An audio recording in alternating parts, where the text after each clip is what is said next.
আজি আমালোকে দেখিম অন কেতিয়া হয়, এবভ কেতিয়া হয় আৰু অভাৰ কেতিয়া হয়।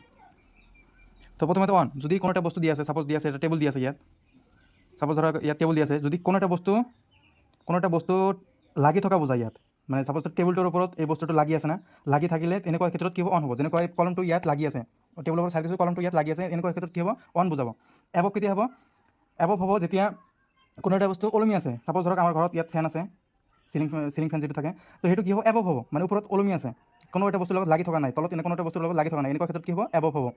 আৰু অভাৰ কেতিয়া হ'ব, সাপোজ ধৰক এটা প্লেন আছে ওপৰত, মানে কিবা এটা উৰি আছে, মানে এবভ হ'ব তেনেকুৱা ধৰণৰ, মানে ওলমি আছে ঠিকে, লাগি থকা নাই, তলত কিবা এটা বস্তুৰ লগত লাগি থকা নাই, কিন্তু ওপৰত মুভিং হৈ থাকিব লাগে, এই বস্তুটো মুভিং হৈ থাকিব লাগিব, তেনেকুৱা ক্ষেত্ৰত কি হ'ব, অভাৰ হ'ব। যেনেকুৱা এক নম্বৰত the plane flies dash the house. তো প্লেন কি উৰি আছে, ওপৰত আকাশত উৰি আছে, প্লেনটো আকাশত উৰি আছে, কিন্তু তলতো লাগি থকা নাই, কিন্তু এই বস্তুটো মুভিং, প্লেন কি মুভিং হৈ আছে, এনেকুৱা ক্ষেত্ৰত কি হ'ব, অভাৰ হ'ব।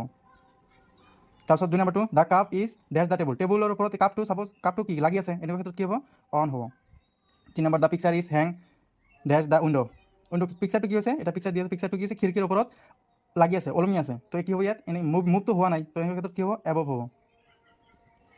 The bird is flying dash the tree, তো বাৰ্ড চৰাইবোৰ কি আছে, চৰাইবোৰ উৰি আছে, এটা গছ আছে, গছৰ ওপৰত দি উৰি আছে, তো লাগি তো থকা নাই, কিন্তু মুভিং হৈ আছে, ফ্লাইং মুভিং হৈ আছে, তেনেহ'লে কি হ'ব, অভাৰ হ'ব।